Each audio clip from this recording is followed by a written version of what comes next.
Барлықтарыңызға сәлем. Бүгін біз балықтан хай салатын дайындайтын боламыз. Алдымен каналға жазылып, лайк басып қолдап кетіңіз. Қажетті заттарды экранда жазып қалдырдым. Бұл салатты қалаған балық түріңізден жасауыңызға болады. Мен судак балығынан қолдандым. Сонымен біз бастаймыз. Алдымен мұздатылған балықтарымызды мұздап тұрған кезінде осылай терісін алып тастаймыз. Қаласаңыз алмауыңызға да болады, бірақ мен өзім алып тастап жасағанды ұнатамын. Тек қана филесі болады. Барлығын терісін алып тастап, сосын суға салып ерітіп аламыз. Толық ерігенше бізге осылай контейнер керек. Аузы жақсы жабылатын, өйткені біз уксуспен өлтіріп алғанда уксус ұшып кетпеуі қажет. Балықтарымызды ұсақтап турап аламыз, видеода көрсетілгендей. Басқа да балық түрлерінен өте дәмді шығады хай салаты, бірақ мен осы судак балығын жасағанды жақсы көремін, өйткені өте жұмсақ әрі сүйегі жоқ болғандықтан, қылтығы жоқ. Міндетті түрде осы балықтан да жасап көріңіздер.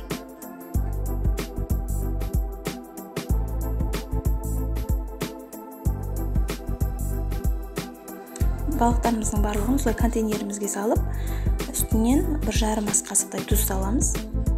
Сосын 70% уксус қолдандым мен. 3 қасықтай уксус саламыз.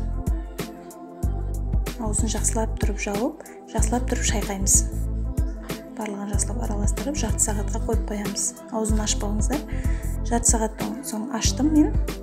Осылай суы шығады. Суыны алып тастаймыз міндетті түрде.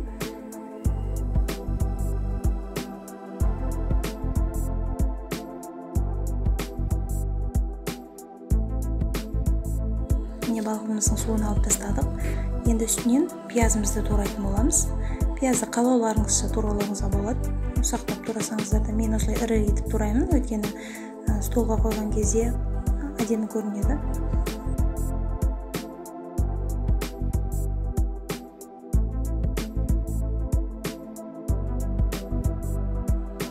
Қалауларыңызша қияр қосуларыңызға болады. Қаламасаңыздар, қоспасаңыздар да болады. Қиярмен де өте дәмі ерекше болады. Мен 4 тал қияр қолдандым.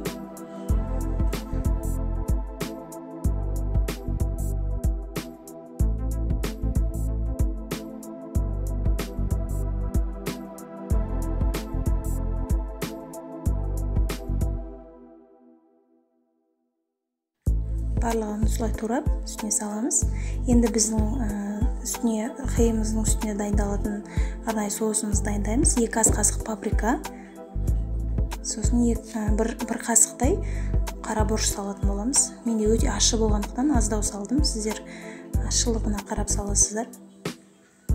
Кориандр саламыз міндетті түрде, 1 ас қасық. 2 ас қасық шекер саламыз. Шекер міндетті түрде салыңыздар, өйткені уксус өте қышқыл болғандықтан. Чесногымызды осылай езіп алып, үстінен қызып тұрған май құйып, жақсылап араластырып жібереміз.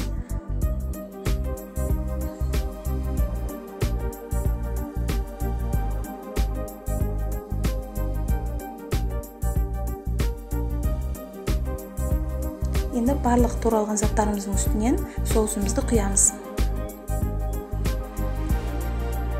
Үстінен 2 ас қасық соевый соус құйып, барлығын жақсылап тұрып араластырамыз.